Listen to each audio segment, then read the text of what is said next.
nossa live hoje de domingo. E espero realmente que a gente possa aproveitar bem o nosso tempo aqui.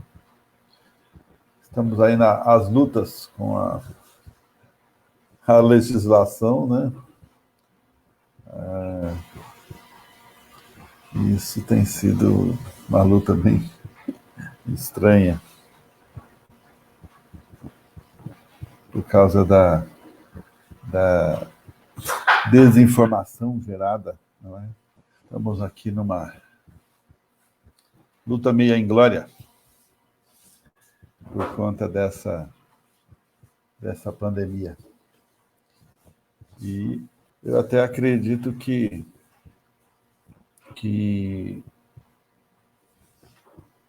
isso é um teste, né, para ver se o cristianismo é frouxo, se a gente realmente está ligado no Altíssimo ou a gente está ligado nas coisas da terra, né? Eu acho extremamente importante que tudo que a gente está fazendo realmente faça de uma maneira que agrade a Deus, mas às vezes a gente está fazendo por fazer, né? E ficamos, né, um pouco conquistados pelo que é terreno e acabamos não se preocupando, na verdade, com o que é eterno, né? Não mantendo aquilo que realmente é importante. Então, estamos iniciando o nosso culto e, ao mesmo tempo, enquanto a gente começa, mais 5 minutos a gente começa, eu imagino como foi lá no primeiro século, né? Quando o cristianismo começou a ser atacado e começou a ser perseguido pelas autoridades romanas e eclesiásticas da época, né, de Israel. E aí eles iam, né, para as casas e ligavam sua internet no seu Wi-Fi para poder manter contato, né? Você já pensou nisso? Poderia ser assim? Claro que não, né? Você sabe que não foi assim, né? A internet deles eram as catacumbas, diz os historiadores, que eles estavam lá nas catacumbas se reunindo. Graças a Deus nós não chegamos nesse ponto, né, de ter que se reunir nas catacumbas, para a gente saber o quão era importante e quanto é importante a igreja se reunir. Mas nós não estamos calados. Eu estou aqui na internet, você está aí na sua casa, né? Outros poderiam estar conosco, ainda não estão, vão chegar, talvez sim, talvez não. Mas é um teste para o nosso cristianismo, né? Se o cristianismo do primeiro século fosse igual ao nosso, teria chegado 2000 anos depois até nós, né? Eu tenho certas dúvidas, né? A gente sofre pela condição de não entendermos que isso é o que nos resta, né? Imagine se houvesse uma perseguição hoje na igreja e a única maneira da igreja reunir fosse pela internet e ainda teria que ser cultos rápidos para não sermos localizados pela polícia digital. Espero que a gente nunca chegue nesse ponto, né? Mas imagine quantas pessoas estariam correndo para essas mensagens digitais,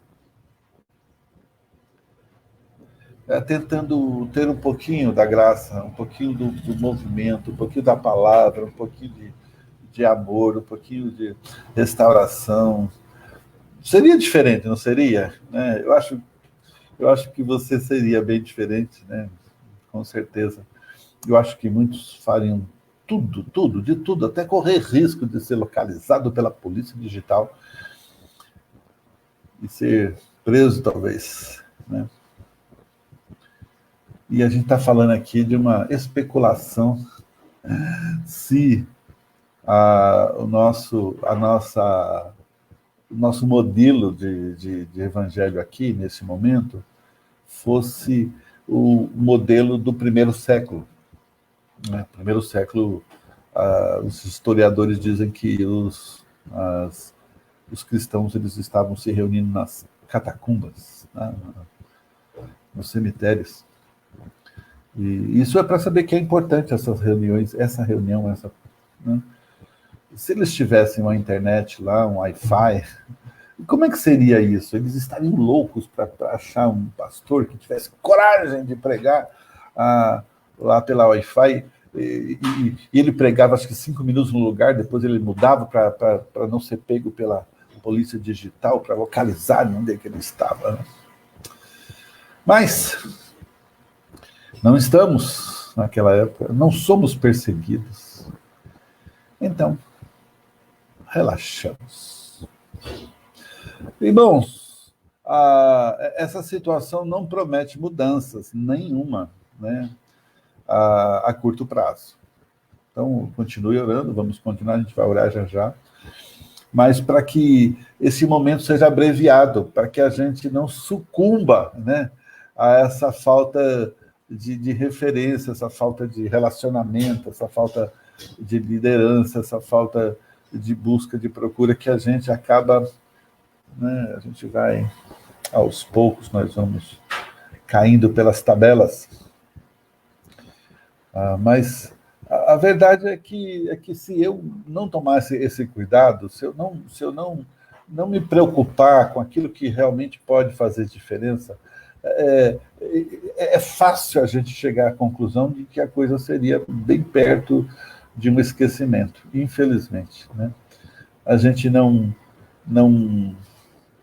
se preocupa com as coisas de Deus, a gente só preocupa com as nossas coisas. Né? A gente é o individual pelo individual, né? Quando deveria ser o individual pelo coletivo. Né?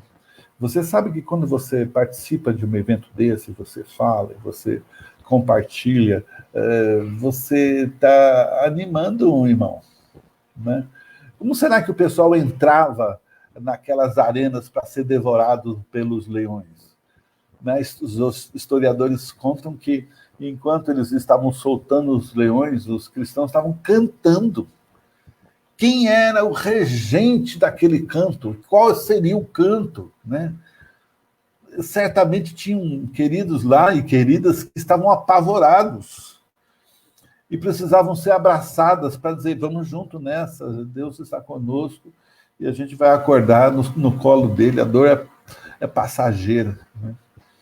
E aquela condição de confortar, de carregar, de ajudar, deve ter sido algo fantástico. Não quero participar daquilo não, viu? Mas deve ter sido algo fantástico.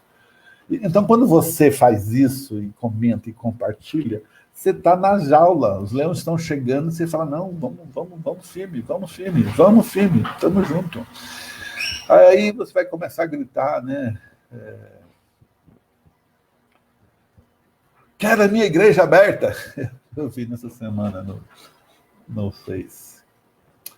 Não, aberta ou fechada, Deus nunca está impotente. Olha que coisa bacana. Amém? Vamos orar então? Deus e Pai, nós te agradecemos pelo mistério, pelo dom da graça que o Senhor tem pelas nossas vidas. Nos ajude a viver intensamente o Evangelho hoje, agora. E que Ele não apenas nos marque, mas nos mantenha firmes no Senhor. E que a gente saiba que é importante que a gente fique firme, e não apenas a gente ficar firme, mas que a gente seja agente da graça do Senhor enquanto vivermos. Então, nos abençoa, nos ajuda nesse momento, e que a Tua palavra alcance um terreno fértil e prospere. Em nome de Jesus, amém e amém. Nosso assunto hoje é a justiça de Deus que nos sustenta, lá no Salmo 7. Se você quiser ler, participar conosco, né? Você pode, eu vou ler o primeiro verso, e conforme a gente for adiantando aqui, a gente vai lendo. Eu vou ler até o verso 5, tá bom? Diz assim: Senhor Deus meu, em ti me refugio, salva-me de todos os que me perseguem e livra-me, para que ninguém como leão me arrebate, despedaçando-me, não havendo quem me livre. Senhor, meu Deus, se eu fiz o que me culpam, se nas minhas mãos há iniquidade, se paguei com o mal a quem estava em paz comigo, eu que poupei aquele que sem razão me oprimia. Persiga o inimigo a minha alma e alcance, espezinhe no chão a minha vida e arraste no pó a minha glória. Davi está gritando aqui, né? De fato, né? Tem uma coisa mais difícil do que saber que você é inocente e mesmo assim ser acusado. A injustiça é cruel, ela esmaga a alma, a personalidade, o ser. É algo absurdo que ela pode causar. Porque ela pega justamente num ponto onde você sabe que você não fez, é acusado de uma maneira geral, e você fica maluco. E ele fala, Davi fala, e talvez você falou, não sei se você passou por uma situação como essa, né? Por que isso comigo, se eu fiz tudo o que era certo? Por que isso comigo, se eu fiz tudo o que era certo? Eu trabalhava numa empresa em Taboão da Serra, uma empresa de só mulheres, e eu era encarregado na época. E uma moça grávida, ficou grávida e pediu para ser dispensada. Eu falei que não podia, né? Aí ela falou, tá, então eu vou pedir a conta. E pediu. Quando ela pediu a conta, 2, 3 meses depois, ela entrou na justiça dizendo que eu tinha ameaçado ela para que ela pedisse a conta. Nossa, foi difícil. A empresa me procurou. O diretor veio saber de mim se eu tinha feito isso mesmo. Eu fui parar no juiz, o juiz me questionou e eu sabia que eu não tinha feito nada disso. No final das contas, ela não tinha como provar nada, né? Mas houve uma suspeição, já que essa palavra tá em voga, né? Sobre meu caráter, né? Foi difícil, né? Mas o texto aqui, ele vai falar sobre justiça várias vezes. Mais de 8 vezes ele vai falar sobre justiça. Por quê? Porque é ela, a justiça divina, que nos direciona quando já não sabemos mais para onde ir, o que fazer. Irmão, se você não conhece o crente que há em você, você precisa descobrir. Por quê? Porque você vai precisar de argumentação, você vai precisar de valores que vão ajudar você a continuar crescendo. A justiça divina é aquela que acalma a alma quando você sabe que Deus sabe, que você não fez, ou que se você fez alguma coisa, você acertou, você pagou o preço, você pediu perdão, se for uma questão só sobre isso. Para quê? Para que a nossa ira não se torne ódio, para que não vire um câncer, o pecado não destrua você para o resto da vida. Você nunca mais vai poder confiar em absolutamente ninguém mais. Por quê? Porque você está ferido de morte. Não a morte do físico, mas a morte da confiança. É a justiça divina que se transforma na luz do fim do túnel. Quando você olha, eu acho que eu estou bem assim, sabe, gente? Quando eu olho para essa situação toda, eu fico me perguntando, cadê o túnel? Cadê o túnel? E eu percebo que realmente existe uma busca de Deus para que eu tome posição, para que eu administre melhor a minha vida, para que eu saiba o que fazer. E eu olho naquele túnel e consigo enxergar Deus e prossigo. Várias pessoas, amigas, colegas, a gente soube essa semana uma moça que a gente conhece, que eu vi crescer, nascer, crescer. Ela pegou Covid, grávida, com 8 meses, teve que tirar o bebê. Ela teve alta, graças a Deus, essa semana, mas o bebê ficou. A família toda.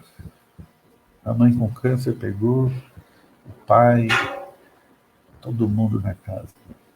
Cadê a luz? A luz é Jesus, né? Porque ainda que morramos, viveremos. Que promessa fantástica. Né? A justiça divina, ela que mostra que o homem pode falhar, mas Deus não falha. Mas por que Deus não nos livra? A gente já falou sobre isso, né? Às vezes o caminho mais longo é o caminho que a gente precisa. Por quê? Porque tem um ensino, tem um treinamento, tem algo para aprender no processo. E eu preciso aprender para não ter que passar de novo. Deus não falha. Por mais que eu esteja sofrendo nesse momento, e a gente vai começar a sofrer até financeiramente, já não começou, né? Nós clamamos aqui, os membros da igreja, os parceiros que honrem dentro do possível, né, as suas contribuições com relação à igreja, porque a igreja tem pagamentos a fazer, tem missionários no meio do mato para serem cuidados. Mas eu entendo que às vezes a gente acha que Deus não está cuidando, mas lembra, Deus está cuidando. Porque Deus não falha. Né? Deixa Deus te usar. Ele fará da melhor maneira. A condição e a justiça divina nos faz rever valores e princípios. Lembra, o cristianismo não é um monte de ordens ao vento. Não é aquilo que você vai ler e vai postar, né, no Facebook, em outro lugar. Não, ela precisa ser parte de você, e com o tempo ela precisa ser todo você. Os princípios e valores bíblicos precisam brotar. Eu perguntei para os jovens essa semana, né? A gente está trabalhando com o AND, né? Tentando fazer alguma coisa com o AND. A gente vai fazer um podcast e com os jovens. E eu perguntei para os líderes, né? Por que você não peca? E aí eles falaram, porque Deus tem um propósito na minha vida, e o outro falou, porque isso vai atrapalhar a minha vida e tal.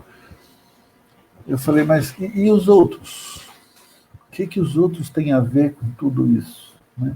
Porque na vida a gente pensa no individual, aliás, a gente age no individual, mas eu penso no coletivo. Por que eu não minto? Porque Deus não quer? Não, porque isso faz parte da minha vida. Eu não minto porque eu não minto, porque eu detestaria saber que alguém mente para mim. É por isso que eu não minto para ninguém. Eu falo a verdade em amor, por favor. A justiça divina que nos deixa mais seguro quanto à vida aqui, e acima de tudo a vida eterna. Por quê? Porque Deus vai nos capacitando, assim como o salmista vem falando, e a gente vai ler um pouco mais, sobre como é que Deus foi lidando com tudo esse contexto, essa dificuldade que Davi tinha. Agora lembra, que a justiça de Deus não é exclusivamente punitiva, a gente só pensa que Deus vem com chicote. Não! Está ligado também à bondade de Deus, à santidade de Deus, que para nós é excelente, garante para a gente segurança de que Deus está cuidando independentemente das circunstâncias ao redor. A pergunta é, você está disposto a pagar o preço? É isso que Davi está falando aqui nos versos de 1 a 5 que a gente acabou de ler. Né? Tem duas situações aqui, né? Uma que o salmista põe toda a sua confiança na justiça de Deus, outra que ele quer se considerar digno dessa justiça. O que eu não posso confundir é que a justiça de Deus não é vingança de Deus. Ah, Deus vem cá e se vinga desse miserável, dessa situação, dessas pessoas que trazem tanto mal para a sociedade, para a minha vida, a vida dos meus irmãos. Você não pode sair por aí fazendo uma lista, pedindo a Deus que se vingue dessas pessoas, mas você pode suplicar a justiça divina, que por si só já traz paz ao coração, e Deus vai fazer segundo a vontade dele.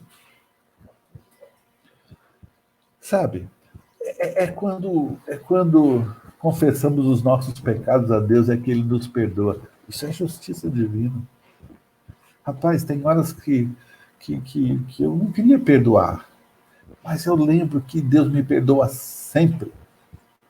Tem horas que eu acho que algum pecado que eu já cometi eram grandes demais, mas Deus nos garante, se confessarmos nossos pecados, Ele é fiel e justo para nos perdoar os pecados e nos purificar de toda injustiça. 1 João capítulo 1. Tristemente colocamos diante de Deus o erro que alguém cometeu contra nós e pedimos para não sermos iguais. E Deus nos trata nos tornando pessoas melhores. Isso é justiça de Deus. Esses dias, acho que isso é uma realidade para mim, eu sei que para muitos aqui, o dinheiro é pouco. Mas não falta nada. Nada. Não, eu não como filé mignon. Miau, talvez, né? Brincadeira. Senão algum amante dos animais vai me processar, né? Mas, irmãos, não falta um pão de cada dia. Todo dia eu como e bebo. Para os outros, sua vida, ou a vida de alguém que você ama, parece ter solução. Ou não. Mas Deus transforma a vida. Porque parece que não vai dar certo. Eu vi essa semana, alguém mandou para mim, olha, pastor, fala com fulano, porque está complicado em casa, com marido, tudo. Puxa vida, como é que eu vou tratar um casal que eu não posso nem ver de frente? Mas Deus transforma. E Deus tem solução para tudo. Amém? O pai perdoa o filho perdoa o pai, coisa que a justiça humana não pode fazer, mas Deus fez. Amém? Perdão não é esquecer, não é amnésia, né? Perdão é lembrar que você perdoou. Tudo desmorona ao seu redor, mas Deus te ergue do pó, mostrando que é justo. E que você vai ser feliz. Você fala, poxa, gostei dessa frase, hein? Quando você busca e o adora de todo o seu coração. Por quê? Porque você vai entender que algumas coisas fazem parte do processo criativo de Deus e dessa vida que Ele te colocou neste momento da sua história, que vai contar uma história. Gisélia passou 2 semanas com minha filha. Ela ganhou o bebê, a Dani, e ela pôde passar, né? Eu sei que a Lindaura vai ser mais difícil ela ir visitar a filha dela do bebê, porque ela está esperando o bebê também, né? Mas a Gisélia foi. E eu falei para a Gisélia, olha, essa é a sua história com a sua filha. Porque ela conta as histórias da mãe dela vindo quando, especialmente o Bruno nasceu, o primogênito, né, o primeiro. E é muito legal sua história. Deixa eu te falar uma coisa. Quando tudo parecer perdido, creia que a justiça de Deus não falha. Ela está do lado daqueles que estão dispostos a pagar o preço. Se você reparar, o salmista se coloca sob avaliação e sob pena, ele diz assim, versos 4 e 5, ele vai falar: se paguei com mal a quem estava em paz comigo, eu que poupei aquele que sem razão me oprimia, persiga o inimigo a minha alma e alcance-a. Espezinho no chão a minha vida e arraste no pó a minha glória. Ele diz, estou pronto. No verso 8, ele fala, o Senhor julga os povos, julga-me. O Senhor segundo a minha retidão e segundo a integridade que há em mim. Ele diz, estou pronto, confio no teu veredito. Eu sou inocente.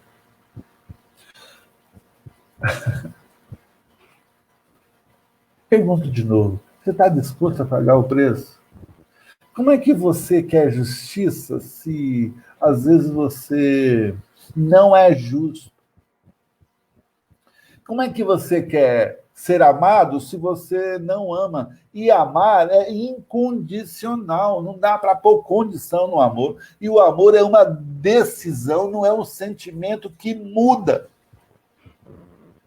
Como é que você quer ser amado se você não ama nessa condição? Como é que você quer ser abençoado e você pede orações se você não ora? Mas, pastor, eu não tenho condições de orar. Irmão, quem é que tem? A gente ora porque a graça de Deus supera tudo isso. E Ele nos ouve. Amém? Amizades profundas, amizades que abençoam, se você acredita na comunhão de Deus sobre as pessoas, procure melhorar isso. Como é que você quer ter paz de espírito se você não lê a Bíblia? É um adereço, é algo que você lê quando tem tempo. Como é que você quer ser feliz se você desobedece o que a Bíblia diz e não sente? Às vezes eu desobedeço, viu? Desculpa aí. Mas sabe o que acontece comigo? É que quando eu desobedeço, o Espírito Santo vem no meu ouvido e fala, mano, pisou na bola, cara. Eu quero ter essa liberdade, quero que o Espírito Santo fale comigo, porque eu continuo ouvindo e eu posso ouvir, eu vou acertar, eu vou pedir perdão, eu vou resolver. Eu não posso permanecer insensível. Como é que se você quer portas abertas, se você é infiel? Ou faz isso pensando nas trocas, né? Como é que você quer a transformação na vida, na sua casa, na sua família, se você não se transformou ainda? Ou melhor, não deixou Deus se transformar ainda, porque a obediência vai fazer essas trocas. E lembra, irmão, quanto Deus tem mais de você, mais perto de Deus você está. Como é que você quer a justiça de Deus se você não é justo? Provérbios 17:3 diz assim, o crisol prova a prata e o forno o ouro, mas aos corações prova o Senhor. Irmão, lembra? A justiça de Deus é um lugar seguro, mas é preciso pagar o preço. Por quê? Porque longe de Deus a gente cava a nossa própria cova. Versos 12 a 16 diz o seguinte, se o homem não se converter, afiará Deus a sua espada, já armou o arco, tendo pronto. Para ele preparou já instrumentos de morte, preparou suas setas inflamadas. Eis que o ímpio está com dores de iniquidade, concebeu a malícia e dá à luz a mentira. Abre e aprofunda uma cova e cai nesse mesmo poço que fez. A sua malícia lhe recai sobre a cabeça e sobre a própria mioleira desce a sua violência. E é interessante, né? Não sei se você faz isso, eu faço muito isso, eu faço uma uma paráfrase, uma leitura do meu jeito, né? Então, esse verso ficou assim. Veja aquela pessoa, ele teve relações com o pecado, está grávida do mal. Por isso dá luz à mentira. Está vendo aquele homem cavando dia após dia, escavando e depois cobrindo a armadilha no trecho solitário da estrada? Volte lá e olhem de novo. Vocês o verão de ponta cabeça, com as pernas balançando no ar.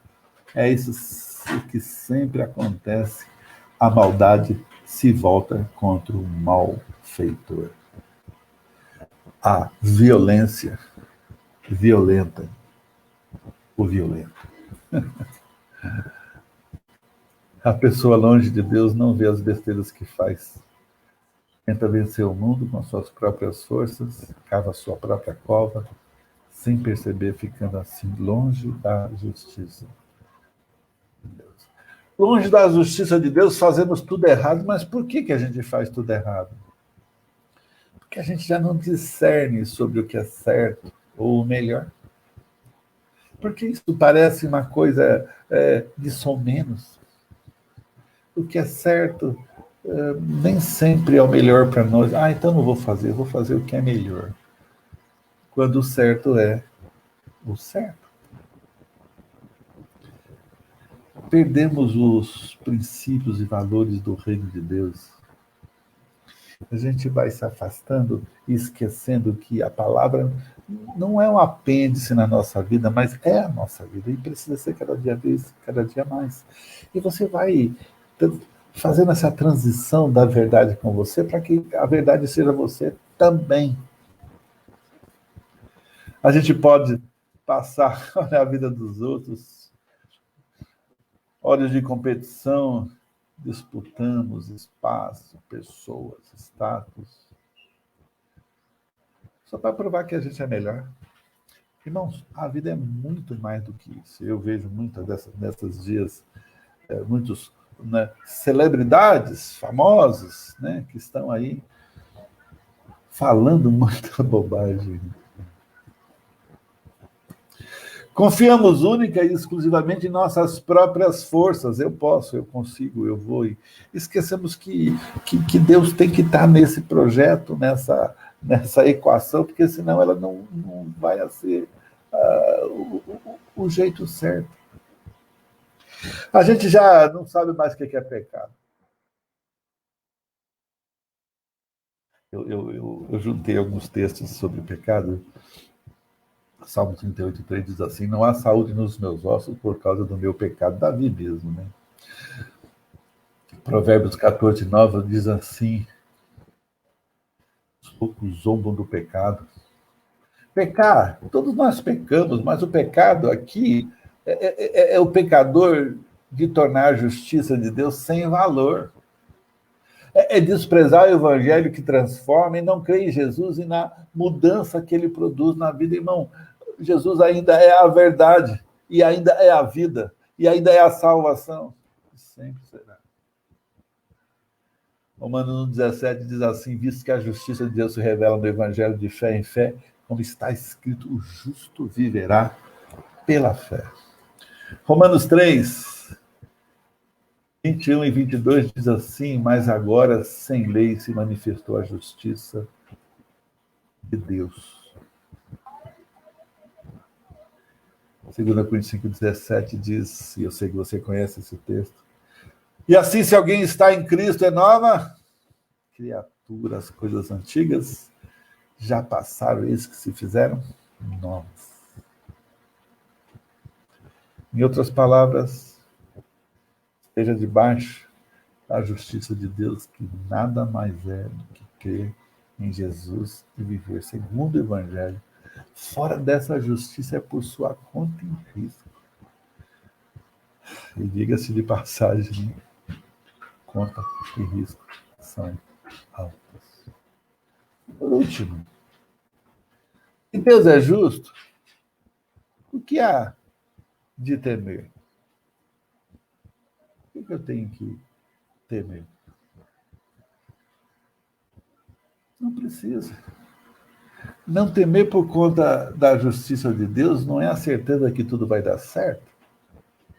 dentro do nosso ponto de vista, é claro, né? Mas a segurança de que Deus está conosco. O salmista fala uma coisa que eu amo, ele diz assim, é que a noite chega, mas amanhã o sol brilhará de novo. Amém? Por que temer? Se temos a graça de Deus, por que temer? Pois a graça de Deus é a garantia que Ele é fiel e não falha. Por que temer se temos a palavra de Deus, a Bíblia, a motivação dos santos, animando, confortando, corrigindo e ajudando a gente a entender e caminhar mais perto de Deus? Por que temer se o amanhã não nos pertence? Eu tenho recebido várias... o mundo está acabando, o mundo vai acabar, o mundo está acabando, vai apagar. Eu respondo, Jesus próprio diz, não sei de nada, diz, ser do Pai. Você quer adivinhar? Ai, ai. O caminho de Deus é perfeito. A vida é um dom de Deus e há tempo para tudo debaixo do céu. Deus é o juiz, Jesus é o advogado, e você que está em Cristo não é mais réu do pecado. Amém? Deus já te libertou. Essa é a justiça de Deus. Eu quero terminar lendo o último verso aqui, verso 17 desse capítulo 7, diz assim: Eu, porém, renderei graças ao Senhor segundo a sua justiça, e cantarei louvores ao nome do Senhor Altíssimo. Queridão, creia, a justiça de Deus não é só chicote, é graça sobre graça. Creia, deixa Deus transformar em você. Torne a verdade viva na sua vida. Viva e reaja para a glória de Deus e Ele vai te exaltar. Amém? E antes de orar, aqui no final, eu quero lembrar você que nós temos nosso culto, a nossa live hoje à noite às 19 horas, e nós vamos estar falando sobre Apocalipse capítulo 2, que é o caminho de volta. Talvez você está tentando encontrar, ou tentou encontrar algumas coisas no meio dessa mensagem, e você falou, poxa, mas eu estou distante.